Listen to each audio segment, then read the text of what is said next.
on a company. Sorry, just Cash Patel's going or is getting in a congressional hearing right now. I figured I'd cover it and go live. What's up? It's Chris McIntyre, almost above average. Hit subscribe. Need children. Things changed over the last several months. Other than what you outlined in terms of how it was described, I don't have any additional details. In terms of how many people are being trafficked into this country, especially unaccompanied missing children, that number is drastically reduced because the coyotes that smuggle these children for their criminal activity are the same ones that smuggle in narcotics, or the same one that traffic older age women. They're all interconnected. And because of the sealing of the southern border by this administration, that has come to a near halt.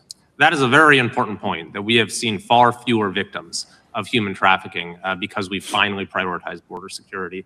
And by the way, you have children who are getting rescued because of the immigration. I'll give them that. I imagine that the human trafficking at the southern border is slower because of our strict border policy. However, our ICE and deportation policy is still a nightmare. It is a nightmare. But what is the mechanism there? Why have we seen a reduction of crime when DC has had such a huge crime problem for years, and then almost overnight we see such a big difference? My homeboy looked like a weasel. Because of the dedication and resources from President Trump's administration to utilize all federal, state, and local assets in a heavily crime-ridden area. I mean, if we did not have a crime-ridden area, then homicides, carjackings, and gun violence would not be dropping by 40, 50, 60%. And when you allow the police, the MPD, to work with federal authorities and allow the National Guard to set up your perimeter, this is what you can do in a few short weeks. And we at the FBI, under Operation Summer Heat, have set those Phase 01 operations in motion 4 months ago, quietly at the direction of President Trump. So we are scattered across cities across this country doing just that. But we're going to need more help to complete the job. Yeah, in too many places in this country, crime has just been treated as sort of a norm, that this is the way things have to be. What's happened in DC shows that is not the case if we have the right policies and the right priorities. Finally, you know, this is tragically the second time in as many years that we've had an FBI director here following either an assassination or an assassination attempt. And so since there's been some time now since from the attempted assassination on President Trump at Butler, would you say that the public's understanding of what took place on that day is fairly consistent with all of the facts as you know them, or do you believe there's still material facts that have not been made public or are not fully understood by the public? No, I think it's fairly consistent. Thank you. Gentleman yields back. Delay from Texas. We didn't ask the hard questions, whoever the hell you were. Recognized. Man, oh man, there has been so much today, and I truly don't know where to start. So I'm just going to make sure that we start off with a few facts. Is that Jasmine Crockett? So a couple of facts that we need to make clear for everyone is that, number one, Director Christopher Wray, when he was appointed to be the head of the FBI, was appointed by Donald Trump. Now, I will agree that I definitely take issue with a number of decisions that Donald Trump makes, especially when it comes to the people that he decides to appoint to very important positions, including this one, because I did have to make sure that I wasn't going crazy. But when I say that you are the our border czar took a $50,000 bribe. Like, that's the kind of people that Donald Trump hires. least qualified FBI director in the history of the FBI, that is real, because you are the only one that never even served with the FBI prior to joining, yet we are supposed to believe that That's you are false. the greatest thing since sliced bread. I didn't ask you a question. Now, what I want to go through is to talk about why you are a failure and why, honestly, we just need to tell you bye-bye. I know that you got a little upset and you put on your show for your boss because it seems like you're trying to save your job when it came to talking to Senator Booker yesterday. But let's go through some of your failures. I don't know if this is live, but if you're watching, before you were even confirmed, and I think one of my colleague from Georgia, pointed out that you are already targeting career officials so that you could direct illegal firings. Mind you, these cases that you were so upset about, which are the ones tied to Trump, the cases came through his handpicked FBI director. And frankly, when people sit around and say things like, oh, we're happy because now we feel safe. I don't know who feels safe in this country except for the white supremacists, because I specifically as a Black woman definitely don't feel safe. And frankly, my colleagues have been real nice to you today, and I applaud them, but I don't have the same demeanor because I know that multiple colleagues on this side of the aisle have faced death threats. In fact, somebody tried to kill one of my colleagues. And frankly, I don't know if this FBI or under your leadership, if those people would have been caught. I don't have any confidence in you. And if we start talking about the reasons that I lack confidence, we could start with you not just wanting to acknowledge some simple facts. Simple facts like the vast majority of the threats are coming from right-wing extremism. And I know my colleagues have tried to stress this, but I decided that I would maybe do it in a different way. Number one, I have a couple of UCs. Kim Buck, one of multiple Republicans receiving death threats for voting against Jim Jordan as House Speaker. Without objection.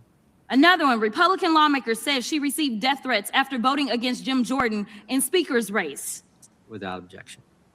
In addition, there was another one from another colleague who now is leaving Congress because they said that they were calling his wife anonymously and threatening her life to the extent that she ended up sleeping with a firearm. Without objection. Okay, so here's the deal. How are we supposed to have confidence when you're sitting up here telling the Senate yesterday that it will take you 14 years before you can get the FBI fully staffed to do their jobs? You're also now redirecting resources so that they can go and play ICE agents on the streets. You're getting rid of your most qualified people, and even That is a horrible use of our FBI agency. That is not what that agency was created for. We're not supposed to police immigrants with the FBI. There's an enforcement agency for that. And apparently, if you're an idiot, they'll give you $50,000 to join. But you have to be an idiot. I'm confused about what it is that the FBI is doing except for trying to put on a show for the apprentice or whatever you want to call him. The day after all of this took place, there was domestic terrorism that was taking place at HBCUs. They were targeted. Yet I didn't hear anything from the FBI about what was going on. And again, Black people kept saying, how did we end up in this? Because the numbers are so very clear that white supremacy is a problem.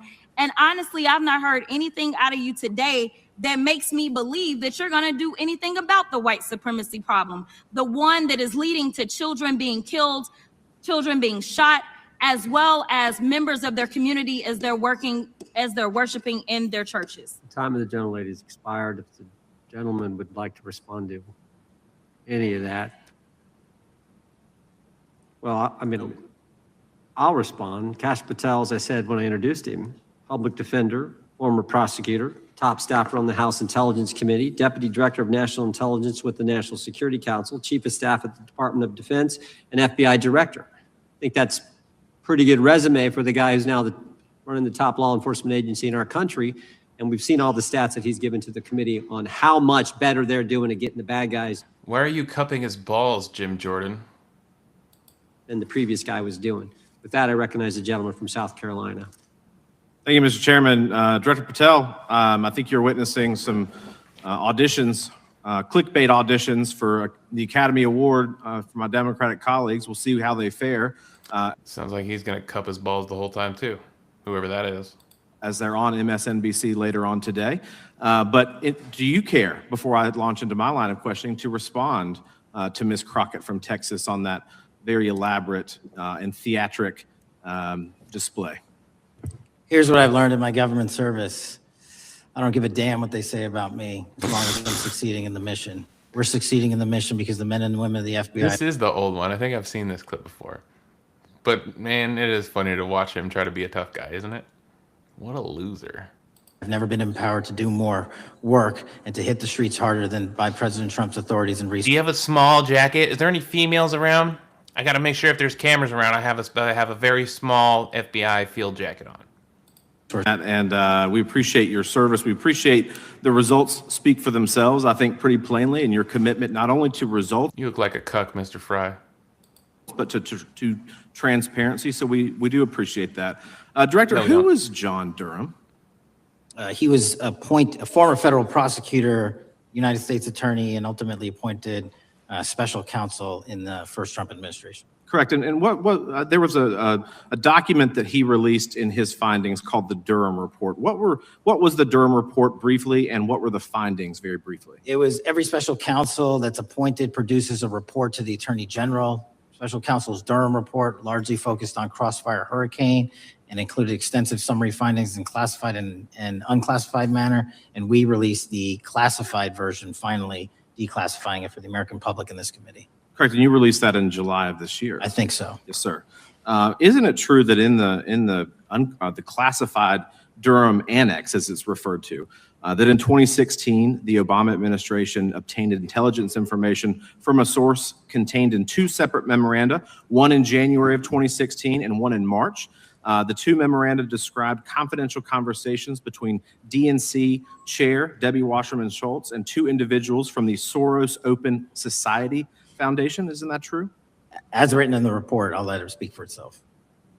In the Durham Annex in January of 2016, the memorandum noted in part that President Barack Obama intended to scuttle the FBI's investigation into Hillary Clinton's private email server and mishandling of highly classified information during her time as Secretary of State. Pete Hegseth comes to mind. Isn't that found in the report? I believe so. Isn't it also found in the report that in March of 2016, the memorandum also included references to the same Obama effort to shut down the Clinton investigation, but additionally outlined a plan to falsely connect Trump to Russia? Isn't that in the Durham Annex? I think it's in more than the Durham Report, but yes. The memo also stated in part that, quote, the Democrat Party's opposition is focused on discrediting Trump, among other things. The Clinton staff, with the support from special services, is preparing scandalous revelations of business connections between Trump and the Russian mafia. Isn't that also found in the now unclassified Durham Annex? I believe so, sir. According to the Isn't it also true that the sun rises in the west and sets in the east? Is it not also true that we are all breathing oxygen in this room here today? Durham Annex, based on analysis Brilliant line of questioning right now. and translation of the intelligence, FBI analysts believed that special services could either mean the FBI or CIA, or the Trump dossier author Christopher Steele. Isn't that in the Durham Annex? I believe so, sir. When the Obama administration received intelligence in March of 2018, Fusion GPS was preparing open source opposition research regarding purported ties between Trump and Russians.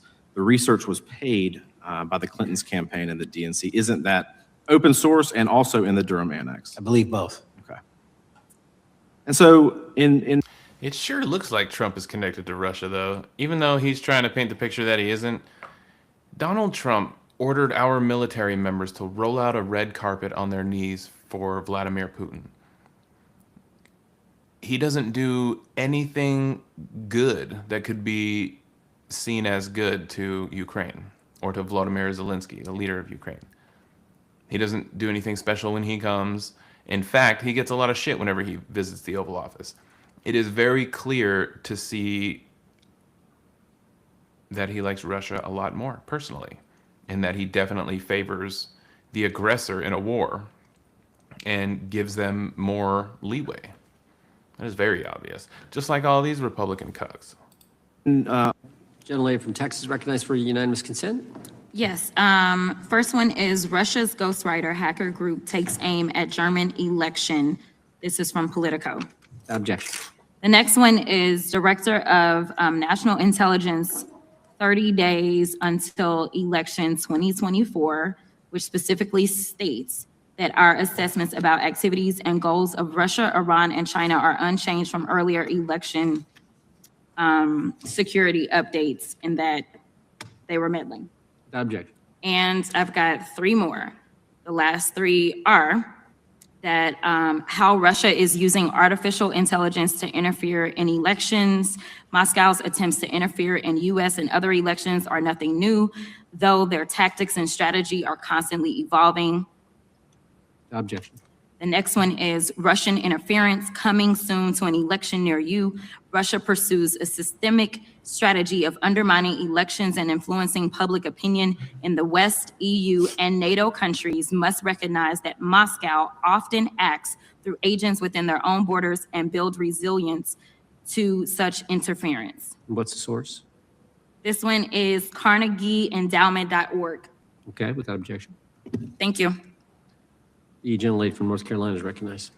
Thank you, Mr. Chairman. And Director Patel, I'm glad that I'm going a little out of order here because I'm going to pursue some of the things that you were just talking to Mr. Fry about and remind you about your confirmation hearing. At your confirmation hearing in January, you said under oath, and I quote, "There will be no politicization at the FBI. There will be no retributive actions Mrs. taken by Ross. the FBI, should I be confirmed." I can't even And do it. in your Retributive. written response That's a rough to the word. Senate questionnaire, you said, I quote, "Personnel decisions shall be based on performance and adherence to the law. And every FBI employee will be held to the absolute same standard, and no one will be terminated for case assignments." So I want to just go through a couple of scenarios with you to get a sense of whether you think these are examples of politicization of the FBI or making decisions based on the performance and adherence to the law. So, first question. Would hiring FBI agents, analysts, and supervisors from only one political party being politicization of the FBI or making personnel decisions based on performance and adherence to the law? We don't ask FBI people, applicants, where their political parties are. Mr. Patel, do you ask FBI applicants who they voted for? The FBI does not. Are you aware that in the lawsuit that Mr. Driscoll filed against you and the FBI, he was asked who he voted for? Since that lawsuit has been filed, that's ongoing litigation, I'm not able to comment. Well, but it also means that you just said that what happened in his situation didn't happen. So we will go on to the next question. I hope that wasn't you dunking on him, Mrs. Ross. I'm from North Carolina. We got to do better than that. Let me ask you an even easier one. Does firing agents for working on the cases that they were assigned to and that the president didn't like, is that politicization of the FBI or making personnel decisions based on performance and adherence to the law? The FBI doesn't terminate anyone based on case assignments alone. Has the FBI ever been sued by somebody who felt that they were terminated based on case assignments? In the entire history of the FBI, I'm sure they have. No, since your tenure. I'm sure there's ongoing litigation. Yes. In fact, there is ongoing litigation. He's very dismissing. Like he knows that he's been got and he's just trying to get to the next one or get through it. And in fact, people have been asked who they voted for. And in fact, you are running an FBI for the President of the United States rather than the people of the United States, because my questions were not hypotheticals.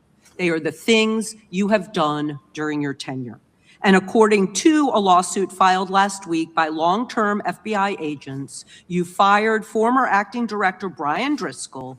He had served with the Bureau for nearly 20 years, earned a Medal of Honor, Medal of Valor for bravery during the dangerous ISIS raid, and had a wealth of crisis response experience and led the FBI's Critical Incident Response Group.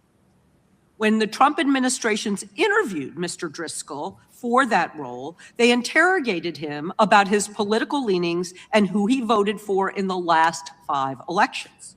Questions Mr. Driscoll refused to answer because those types of questions impermissibly politicized the FBI. You also fired Steve Jensen, who served the FBI for nearly 2 decades and ran critical terrorism, counterintelligence, and organized crime operations. whom you once described as embodying what the American public demands of the FBI. But he was fired because he took part in investigating crimes committed on January 6th.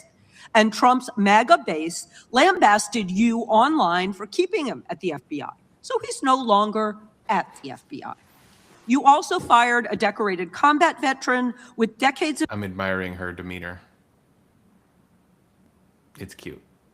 of experience in the Bureau, Special Agent Walter Jardia, because he worked on the investigation into the Russian interference in the 2016 presidential election and helped investigate Trump's ally, Peter Navarro. Director Patel, it is very clear that you have flunked your own test.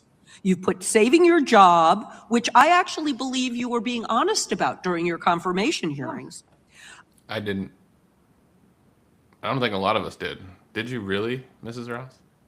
Over doing what's right for the FBI and the American people. That is not adherence to the law. Thank you, and I yield back. Time of the gentlelady is expired. The chair now recognizes the gentleman from North Carolina. Thank you, Mr. Chairman. Director Patel, it's great to have this opportunity. Thank you for being here. Thank you for your service. And I've got to say, one of the most disheartening components of the previous administration, when I was working with local law enforcement all over the state of North Carolina, all over the country, people rightfully did not really care about the inner work. It's important for this FBI to be transparent without jeopardizing our investigations. So a little bit of the timeline is important. Charlie Kirk was unfortunately assassinated on September 10th. We immediately, the next day, released images early in the day in local time in Utah to start the public partnership in our manhunt for the assassin and culprits. And you fucked it up. At approximately 5 p.m. local time, I arrived on the ground and walked the crime scene myself. After making sure that you had an extra medium jacket with the FBI written on it so you look the part, you piece of shit. And we flew multiple FBI assets. Suspect was in custody. After we took your girlfriend's drunk friend home in the FBI jet. And his family, who has since been interrogated specifically. Or vehicle or something. Security detail, it was something like that. Or have the SWAT team protect your girlfriend. That's crazy. Specifically stated to FBI interrogators that because of the video that the FBI released at my direction and because of the photographs that they released, they identified their son, they confronted their son when he swung by their home, and that's what led to his apprehension. We are still, the FBI has that investigation ongoing, and it continues to be ongoing, and I want to thank the state of Utah and the state and local authorities there. And I also want to thank the Attorney General and President Trump for directing resources to allow us to conduct that investigation as we have. Under this administration, the FBI has arrested more than 23,000. Here we go into bragging. Violent criminals, 23,000 in 7 months. That's twice as many year to date last year. I don't believe him. We've taken over 6,000 firearms off the streets. 6,000 guns are no longer in the hands of criminals in 7 months. We've identified and found and located 6,000? That is not a lot. There's probably more than 6,000 illegal guns in this city that I live in Chapel Hill. 4,700 child victims. That is a 35% increase year to date last year. God, I hope that's true. We have arrested 1,500 child predators. Look that up and that is a hit me in the 10% comments. increase year to date last year in just 7 months. We've assisted our partners with countless counterterrorism operations around the world. We've captured at the FBI 4 of the most top 10 wanted fugitives in the world in 7 months. To put that in perspective, that's as many as my predecessor nabbed in the entirety of the Biden administration. We got 4, we got more coming. On top of that, in 2 weeks, thanks to the help of the CIA, we collected and captured one of the individuals responsible for the horrific Abbey Gate bombing that led to the murder of 13 service members. We did that in 2 weeks. They didn't do it in the 4 years of the entire prior administration. Nationwide, You're the best. we've been executing our Operation Summer Heat, the FBI's national focus on targeting violent crime based on intelligence-driven operations. And I'm looking at him and I'm judging him this entire time. To me, he comes off very disingenuous. Like, I don't believe him. I think he's lying this entire time. It looks like he's being told or he's being directed. This explosion of crime. And maybe the most important stat for Americans to realize, No in confidence. just 7 months. We are on track to produce the lowest murder rate in modern U.S. history by double digits. Those are results not of mine. Those are results of the men and women of the FBI. If you want to criticize me, bring it on, but do not attack the brave leaders in the field. We are also working 24/7, 365 on the opioid epidemic that is killing more than hundreds of thousands of people a year. How you doing that? Are we bombing boats off the coast of Venezuela to protect Americans from drug overdoses? We have seen 1,600 kilograms of fentanyl off the streets so far in 7 months. Year to date, 25% increase. To put that in perspective, that's enough to kill a third of the American population, 120 million Americans. 100,000 kilograms of cocaine and meth gone off the streets. Earlier this year, I highlighted in Cincinnati, Ohio, how we're getting creative to chase down those that were willing to do harm to our citizens, not just by striking at the heart of the fentanyl producers, but the fentanyl precursor. Okay, you know my biggest problem with everything that he's saying right there is all of that is expected. That's what I expect from my FBI director. Also, it's expected. I don't expect you to come out and brag about it, because when you do that, it makes me think that you're not doing something and that you're covering something up, which we're pretty sure you are. The Epstein files. You're not letting us see the second video of the double tap strike in Venezuela, off the coast of Venezuela. We're apparently taking oil tankers right out of the ocean, just like pirates. I'm pretty sure there's laws against that. Anyway, check out the other videos I did on Kash Patel. I did a couple on the new evidence of the Epstein videos came out. I don't even know if this is streaming right now. I think it's on YouTube, but we'll see. Anyway, my name is Chris McIntyre. This is Almost Above Average. Hit subscribe, please.